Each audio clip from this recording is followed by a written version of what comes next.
Welcome to UDC for HS and HSS. കഴിഞ്ഞ ക്ലാസ്സുകളിൽ നമ്മൾ ടെൻസും പാസീവ് വോയിസും പഠിക്കുകയായിരുന്നു. ഓരോ ടെൻസിനെയും എങ്ങനെയാണ് നമ്മൾ പാസീവ് വോയിസിലേക്ക് മാറ്റുന്നത് എന്നതിനെക്കുറിച്ചായിരുന്നു കഴിഞ്ഞ ക്ലാസ്സുകളിൽ നമ്മൾ ഡിസ്കസ് ചെയ്തത്.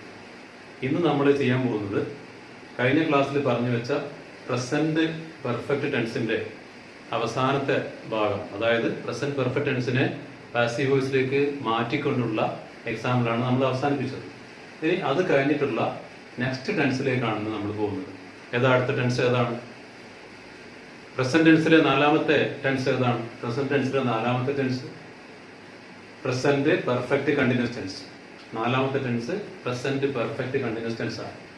ഇനി അതിന്റെ സൂത്രവാക്യം, ഫോർമുല നമ്മൾ പഠിക്കണം. അതാണ് ഇന്നത്തെ ക്ലാസ്സിൽ നമ്മൾ ചെയ്യുന്നത്. പ്രസന്റ് പെർഫെക്റ്റ് ടെൻസ് എന്താണ്, എന്തിനു വേണ്ടിയിട്ടാണ് ഉപയോഗിക്കുക, ഇത്തരം കാര്യങ്ങളാണ് ഇന്ന് നമ്മൾ ചെയ്യുന്നത്. ഒരു കാര്യം കൂടി ഉണ്ട്, നമ്മൾ പറഞ്ഞിട്ടുണ്ട് തുടക്കത്തിൽ തന്നെ, we cannot change all the tenses into passive voice. എല്ലാ ടെൻസസിനെയും നമുക്ക് പാസീവ് വോയിസിലേക്ക് ചേഞ്ച് ചെയ്യാൻ സാധിക്കില്ല. അതിൽ പെട്ട ഒരു ടെൻസും കൂടിയാണ് നമ്മളിപ്പോൾ പഠിക്കാൻ പോകുന്നത്. അതേതാണ്? ഈ പറഞ്ഞ പ്രസന്റ് പെർഫെക്റ്റ് കണ്ടിന്യൂസ് ടെൻസ് ആണ്. Present perfect continuous tense. മുമ്പ് നമ്മൾ പഠിച്ച പോലെ തന്നെ ഇതിനും ഒരു സൂത്രവാക്യമുണ്ട്.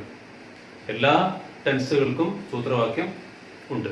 ഇതിൽ നമ്മൾ ഉപയോഗിക്കുന്ന സൂത്രവാക്യം നമുക്ക് നോക്കാം. തുടക്കത്തിൽ കഴിഞ്ഞ ടെൻസുകളിലുള്ള പോലെ തന്നെ സബ്ജക്റ്റ് വരുന്നു. Subject plus has or have plus been plus verb plus ING plus object എന്നുള്ള സൂത്രവാക്യമാണ് ഉണ്ടാവുക. അതനുസരിച്ച് നമുക്ക് എന്ത് ചെയ്യണം? ഈ സൂത്രവാക്യം, ഇപ്പൊ പറഞ്ഞ സൂത്രവാക്യം ഏതാ?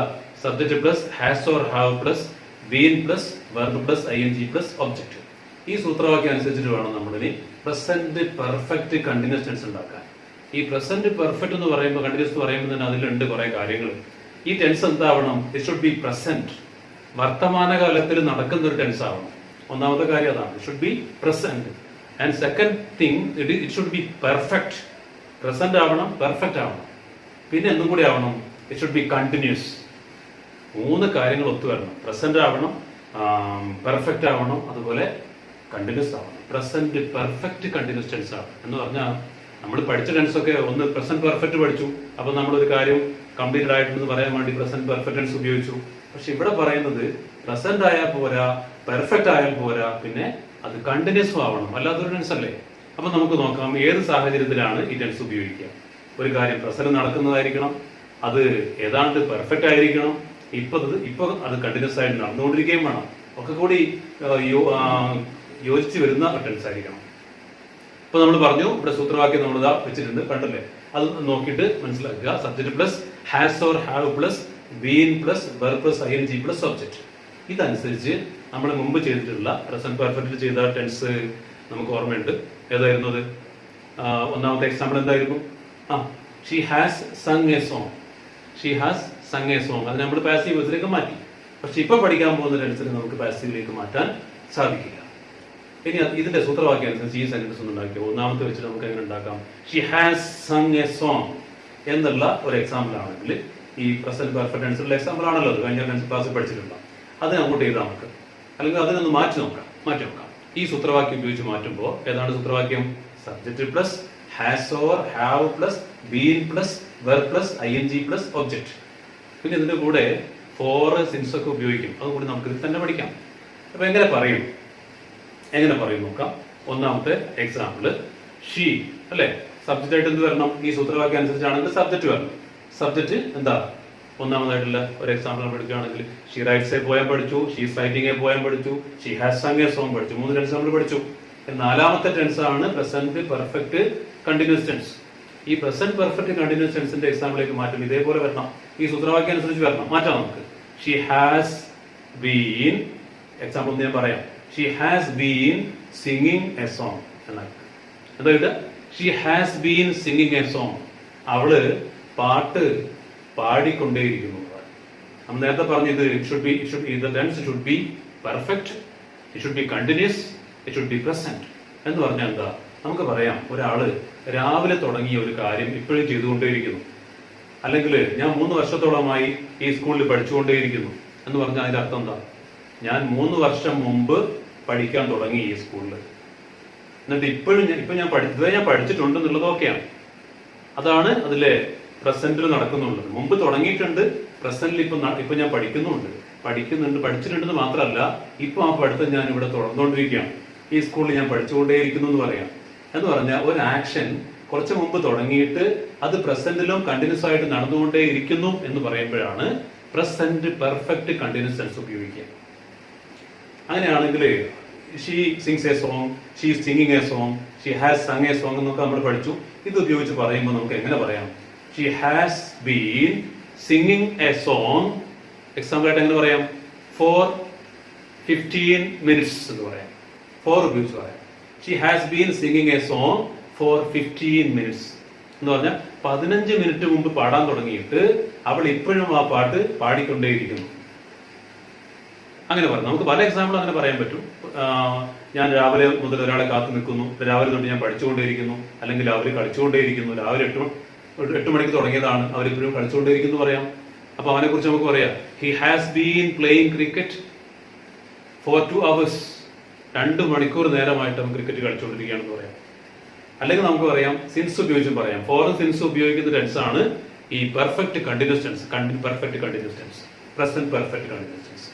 Xi has been singing a song for 15 minutes എന്ന് പറയാം. അതാണ് അർത്ഥം. എന്താ? അവള് 15 മിനിറ്റ് മുമ്പ് തുടങ്ങിയ പാട്ട് പാടിക്കൊണ്ടേയിരിക്കുന്നു, ഇപ്പോഴും കണ്ടിന്യൂസ് ആയിട്ട് നടന്നുകൊണ്ടേയിരിക്കുന്നു എന്നാണ് അർത്ഥം. ഇനി ഏതായിരുന്നു രണ്ടാമത്തെ എക്സാമ്പിൾ? ഏതായിരുന്നു നമ്മൾ പഠിച്ച എക്സാമ്പിൾ? ഏതാ? മുമ്പത്തെ ടെൻസിൽ പഠിച്ച ഒരു സ്ഥിര എക്സാമ്പിൾ നമുക്കുണ്ടല്ലോ. ഏതായിരുന്നു? ദേ ഹാവ് പ്ലേഡ് ക്രിക്കറ്റ് എന്നായിരുന്നു. അവര് ക്രിക്കറ്റ് കളിച്ചിട്ടുണ്ട് എന്ന് പറഞ്ഞു. ഇപ്പൊ നമ്മൾ പറയാൻ പോകുന്നത് കളിക്കാൻ മുമ്പ് തുടങ്ങിയിട്ടുണ്ട്, ഇപ്പോഴും ആ കളി തുടർന്നുകൊണ്ടേ ഇരിക്കുന്നു എന്ന് പറയുന്ന ടെൻസ്, അതായത് പ്രസന്റ് പെർഫെക്റ്റ് കണ്ടിന്യൂസ് ടെൻസ് ഉപയോഗിക്കുകയാണ്. അങ്ങനെ മാറ്റുമ്പോൾ നമുക്ക് എങ്ങനെ മാറ്റാൻ കഴിയും? ദേ, ഓക്കെ, ദേ ആണ് സബ്ജക്റ്റ് ആയിട്ട് വരിക. പിന്നെ നമുക്ക് ഉപയോഗിക്കാം. പിന്നെ ഏതാ വരിക? ഓക്സിലറി വെർബ് ഹാസ് ഉണ്ട്, ഹാവ് ഉണ്ട്. ഇവിടെ ഏതാ ഉപയോഗിക്കാൻ പറ്റുക? They have. Okay, they have been, verb plus ing വേണം. ഏതാ വെർബ്? പ്ലേഡ് എന്നുള്ളതിന്റെ എന്തായിട്ട് മാറും? They have been playing cricket എന്ന്. They have been playing cricket എന്ന് മാറും. They have been playing cricket. അവർ ക്രിക്കറ്റ് കളിച്ചുകൊണ്ടേയിരിക്കുന്നു. Since 8 o'clock in the morning എന്ന് വേണമെങ്കിൽ പറയാം. Since 8 o'clock in the morning, ഇന്ന് രാവിലെ 8 മണി മുതൽ തുടങ്ങിയ കളി അവർ ഇപ്പോഴും കളിച്ചുകൊണ്ടേയിരിക്കുന്നു. നമ്മളൊക്കെ കളിക്കുമ്പോൾ അങ്ങനെയല്ലേ കളിക്കുക? കുട്ടികളൊക്കെ രാവിലെ തുടങ്ങിയ കളി ചിലപ്പോൾ ഉച്ചവരെ കളിച്ചുകൊണ്ടേയിരിക്കും. അപ്പൊ നമുക്ക് ഉച്ച സമയത്ത് പറയാം, രാവിലെ തുടങ്ങിയ കളി അവർ ഇപ്പോഴും കളിച്ചുകൊണ്ടേയിരിക്കുന്നു. They have been playing cricket since 8 o'clock in the morning എന്ന് പറയാം. ഇങ്ങനെ പറയാൻ വേണ്ടി ഉപയോഗിക്കുന്ന ടെൻസ് ആണ് പ്രസന്റ് പെർഫെക്റ്റ് കണ്ടിന്യൂസ് ടെൻസ്. ഇനി മൂന്നാമത്തെ എക്സാമ്പിൾ എന്തായിരുന്നു? മൂന്നാമത്തെ എക്സാമ്പിൾ ഓക്കെ, റൈറ്റ് വെച്ചിട്ടുള്ള ഐ റൈറ്റ് എ പോയം എന്ന് പറഞ്ഞിട്ടുണ്ട്. അതുപോലെ രണ്ടാമതായിട്ട് പറഞ്ഞു I am writing a poem എന്ന് പറഞ്ഞിട്ടുണ്ട്. മൂന്നാമതായിട്ട് I have written a poem എന്ന് പറഞ്ഞിട്ടുണ്ട്. Present perfect tense. ഇപ്പൊ നമ്മൾ പറയുന്നത് പ്രസന്റ് പെർഫെക്റ്റ് കണ്ടിന്യൂസ് ടെൻസ് ആണ്. ഐ റൈറ്റ് എ പോയം എന്നുള്ള സെന്റൻസിനെ എങ്ങനെ നമ്മൾ പ്രസന്റ് പെർഫെക്റ്റ് കണ്ടിന്യൂസ് ടെൻസിലേക്ക് മാറ്റും? അല്ലെങ്കിൽ I have written a poem എന്നുള്ള സെന്റൻസിനെ എങ്ങനെ പ്രസന്റ് പെർഫെക്റ്റ് കണ്ടിന്യൂസ് ടെൻസിലേക്ക് മാറ്റും? ഈ സൂത്രവാക്യം ഉപയോഗിച്ച് എങ്ങനെ ചെയ്യും? ഓക്കെ, സബ്ജക്റ്റ് ആയിട്ട് എന്ത് വരും? ഐ ഹാവ് ആണോ ഹാസ് ആണോ വരിക? ഓക്കെ, ഹാവ് ആണ് അല്ലെ, ഹാസ് വരില്ല. ഫസ്റ്റ് പേഴ്സൺ സിംഗുലർ വരുമ്പോൾ നമ്മൾ ഹാവ് ആണ് ഉപയോഗിക്കുക. അപ്പോ ആൻസർ എന്തായിരിക്കും? I have been writing a poem for 30 minutes എന്ന് പറയാം. അങ്ങനെ പറയാം. ഞാൻ ഒരു കവിത, ഐ ഹാവ് ബീൻ റൈറ്റിംഗ്, ഒരു കവിത എഴുതിക്കൊണ്ടേയിരിക്കുന്നു ഫോർ 30 minutes. 30 മിനിറ്റ് മുമ്പ് തുടങ്ങിയ കവിതയെഴുത്ത് ഞാൻ ഇപ്പോഴും തുടർന്നുകൊണ്ടേയിരിക്കുന്നു. മുമ്പ് തുടങ്ങിയിട്ടുണ്ട്, പക്ഷെ നിർത്തിയിട്ടില്ല. അത് കംപ്ലീറ്റ് ചെയ്താണ്ട് ആയി എന്ന് പറയാം. പക്ഷെ ഇപ്പോഴും ആ പ്രവൃത്തി ചെയ്തുകൊണ്ടേയിരിക്കുന്നു, തീർന്നിട്ടില്ല. അപ്പൊ പ്രസന്റ് ആണ്, പെർഫെക്റ്റ് ആണ്, കണ്ടിന്യൂസ് ആണ്. ഇങ്ങനെ 3 ഒത്തു വരുന്ന ടെൻസിനാണ് നമ്മൾ പ്രസന്റ് പെർഫെക്റ്റ് കണ്ടിന്യൂസ് ടെൻസ് എന്ന് പറയാം. ഓക്കെ, ഇത് പഠിക്കുന്നതോടുകൂടി നമ്മൾ ഇത്തരം എക്സാമ്പിൾ നമ്മൾ വീണ്ടും ചെയ്തു നോക്കുക. നിങ്ങളൊന്ന് പകർത്തി എഴുതുമ്പോൾ വേറെയും കാര്യങ്ങൾ ചെയ്തു നോക്കുക. ഒരുപാട് എക്സാമ്പിൾ സിൻസും ഫോറും വെച്ചിട്ട് നമ്മുടെ ഒരു കറക്റ്റ് പീരീഡ് ഓഫ് ടൈം മാത്രമാണെങ്കിൽ, ഇപ്പോൾ എക്സാമ്പിൾ 15 മിനിറ്റ് നേരമായിട്ട്, അല്ലെങ്കിൽ 2 മണിക്കൂറോളമായിട്ട്, അല്ലെ 2 ദിവസത്തോളമായി, അല്ലെ 3 മാസത്തോളമായി, ഫോർ 3 months, ഫോർ 2 years, 2 വർഷത്തോളമായി. Have been studying in this school for 2 years. ഞാൻ ഈ സ്കൂളിൽ 2 വർഷത്തോളമായി, ഫോർ 2 years, 2 വർഷത്തോളമായിട്ട് ഞാൻ ഈ സ്കൂളിൽ പഠിച്ചുകൊണ്ടേയിരിക്കുന്നു എന്ന് പറയാൻ നമ്മൾ ഉപയോഗിക്കുക പ്രസന്റ് പെർഫെക്റ്റ് കണ്ടിന്യൂസ് ടെൻസ് ആണ്. അതാണ് ഫോർ. ഒരു പീരീഡ് ഓഫ് ടൈമിനെ കാണിക്കാൻ നമ്മൾ പീരീഡ് ഓഫ് ടൈം ഫോർ ഉപയോഗിക്കും. എന്ന് പറഞ്ഞാൽ കറക്റ്റ് നമുക്കറിയില്ല, എത്ര സമയം അറിയില്ല, 2 വർഷത്തോളമായി എന്ന് ഏതാണ്ടെന്ന് പറയുന്ന അങ്ങനെ പറയുമ്പോൾ നമ്മൾ ഉപയോഗിക്കുന്നതാണ് ഫോർ എന്ന് പറയുന്നത്. ഇനി സിൻസ് ഉപയോഗിക്കപ്പോഴാണ് it shows a point of time. For shows a point of time, കൃത്യമായ ഒരു ടൈം ഉണ്ടാവും. നമുക്ക് പറയാം, ഞാൻ ഈ സ്കൂളിൽ പഠിച്ചുകൊണ്ടേയിരിക്കുന്നു. I have been studying in this school since 2018 എന്ന് പറയാം. I have been studying in this institution since 2018. എന്താർത്ഥം? ഞാൻ 2018 മുതൽ കറക്റ്റ് പോയിന്റ് ഓഫ് ടൈം, ഞാൻ ഇവിടെ ചേർന്ന വർഷം കറക്റ്റ് എനിക്ക് ഓർമ്മയുണ്ട്. അല്ലെ ഡേ ആൻഡ് ഡേറ്റ് ഒക്കെ പറയാം. സിൻസ് എന്ന് പറയുമ്പോൾ കറക്റ്റ് സമയം പറയാം. ഒരു കറക്റ്റ് പോയിന്റ് കാണിക്കാൻ നമ്മൾ പ്രസന്റ് പെർഫെക്റ്റ് ടെൻസിൽ ഉപയോഗിക്കുന്നത് സിൻസ് ആണ്. അതേസമയം നമുക്ക് കറക്റ്റായിട്ട് അറിയില്ല, ഏകദേശം ഒരു കാലഘട്ടം മാത്രമേ അറിയെങ്കിൽ നമ്മൾ അവിടെ ഫോർ ഉപയോഗിക്കും. അതിനാണ് പീരീഡ് ഓഫ് ടൈം എന്ന് പറയാം. ഒരു പീരീഡ് ഓഫ് ടൈമിന് വേണ്ടിയിട്ട് ആണെങ്കിൽ, കാലഘട്ടം കാണിക്കുകയാണെങ്കിൽ നമ്മൾ ഫോർ ഉപയോഗിക്കും. ഇനി കറക്റ്റ് പോയിന്റ് ഓഫ് ടൈം ഉണ്ടെങ്കിൽ നമ്മൾ എന്താ ഉപയോഗിക്കുക? സിൻസ് ആണ് ഉപയോഗിക്കുക. ഓക്കെ, ഇതാണ് ഈ പ്രസന്റ് പെർഫെക്റ്റ് കണ്ടിന്യൂസ് ടെൻസിന്റെ സൂത്രവാക്യം, അതിന്റെ എക്സാമ്പിൾ. ഇത് നിങ്ങൾ കൃത്യമായിട്ട് പഠിച്ചു വെക്കുക.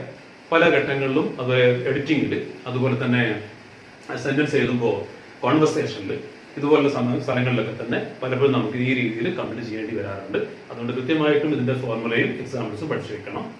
ഇതാണ് നമ്മൾ ഈ ക്ലാസ്സിൽ പഠിക്കുന്നത്. ഓക്കെ.